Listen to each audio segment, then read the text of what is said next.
급등락하는 주가. 무엇이 시장을 움직일까? 우리가 몰랐던 종목의 숨은 뒷이야기.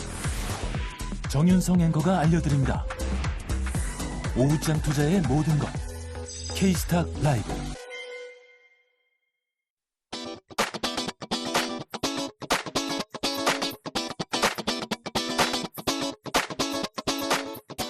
네, 조금 전에 LIG 넥스원 실적이 발표가 됐습니다. 2분기 영업이익 491억 원으로 전년 동기 대비 22% 증가한 실적을 발표하기는 했습니다만 지금 컨센서스 대비로는 살짝 밑도는 실적이 나왔습니다. LIG 넥스원 실적 발표 이후 지금 5% 가까운 하락을 좀 보이면서 좀 하방 변동성 키우고 있는 상황입니다. LIG 넥스원 저희 종목 겨루기 종목 안에도 지금 편입이 되어 있는데 앞으로의 흐름은 좀 더 지켜봐야 될 것 같습니다.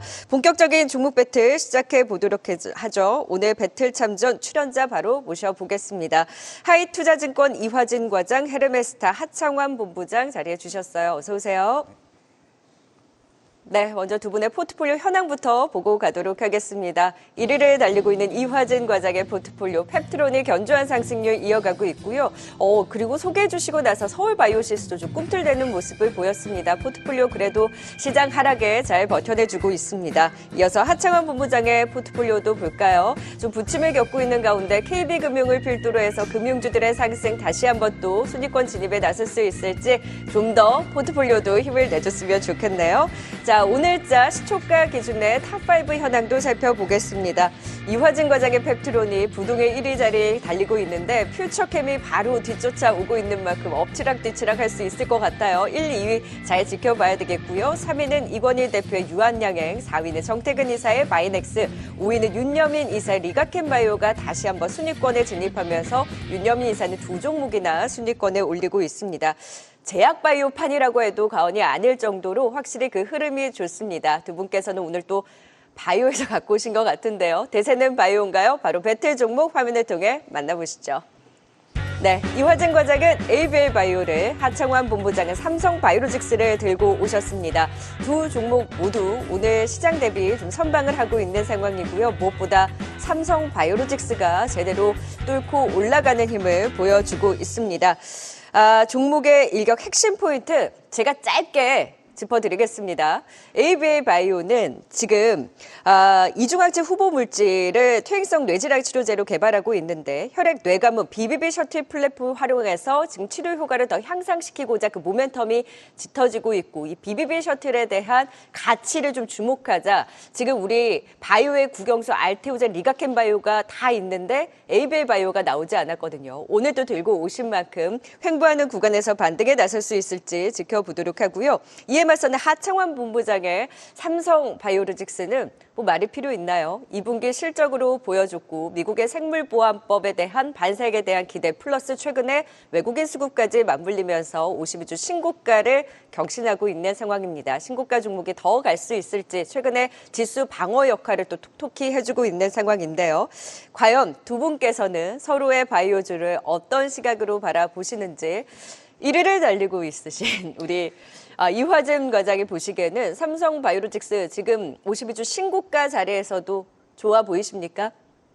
예, 일단은 뭐 삼성 바이오로직스 사실 CDMO 이제 업체 중에서는 대표적인 주자라고 생각을 하고 있고 물론 이제 이것만 하는 게 아니라 삼성 바이오에피스 바이오 시밀러에 대한 실적도 이번 마이스톤에 대한 기대감이 좀 실적에 어느 정도 녹아 있게 되면서 강한 상승 흐름을 좀 보였다 생각을 하고 있는데 물론 이런 마이스톤 자체만으로는 일단은 2분기 일시적이라 좀 생각을 하고 있고 물론 이제 송도 4공장도 본격적으로 가동을 하게 되면서 향후에 CDMO 성장성은 충분히 있다라고 생각을 하고 있습니다. 만약에 결국 3분기 실적 같은 경우는 일단 마이스톤에 대한 부분들은 어느 정도 조금 희석될 거라고 생각을 하고 있고 추후에 11월에 물론 시장에서는 미국과 중국 생물보안법에 대해서 통과 가능성이 굉장히 점쳐두고 있지만은 이게 결국에는 이제 몇 달 전에도 이런 이슈가 결국에는 어느 정도 다시 한 번 더 지연되는 이슈가 있었기 때문에 그에 대한 대응은 어떻게 해야 되는지 좀 질문을 드리고 싶습니다. 네, 뭐 연내에는 뭐 진행이 되는 걸로 일단은 예상이 되고 있는 상황이고 그게 아니더라도 지금 바이오시밀러에 대한 흐름들은 뭐 계속적으로 좀 확대가 되고 있습니다. 특허 만료가 되고 있는 블록버스터급이 늘어나고 있는 상황이고요. 그런 상황이 됐을 때는 이제 파이프라인이 증가가 되면서 이제 각종 종목군들이 좀 핫하게 움직이는 것도 그러한 부분이라고 보시면 될 것 같고, 결과적으로 그건 이제 CDMO 쪽으로 이어지는 그런 흐름으로 보시면 될 것 같습니다. 실질적으로도 실적이 굉장히 잘 찍히고 있고, 이번에도 실적이 예상치보다 굉장히 좀 잘 나왔다라는 점, 그리고 이제 8공장까지 이런 가이드라인이 잘 짜져 있다라는 부분에서 뭐 지속적인 기대감을 가질 것 같고요.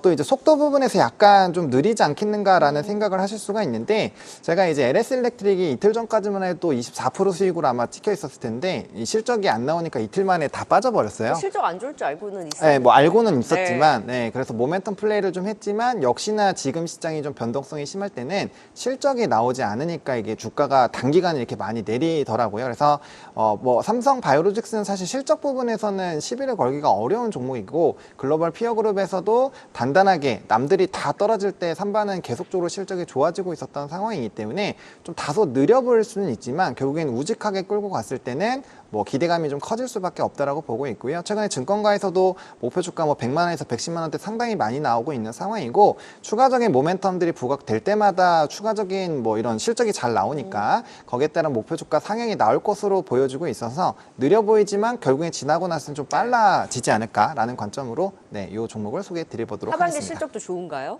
네, 지금 기대감은 계속 높아지고 있는 상황입니다. 네, 2분기 실적도 좋았고 하반기 실적도 좋고, 느리다고 할지언정 안정적으로 실적을 바탕으로 재료까지 있는 만큼 끌고 갈 수 있겠다라는 의견을 주셨는데, 이화진 과장님 더 궁금하신 내용 있으세요?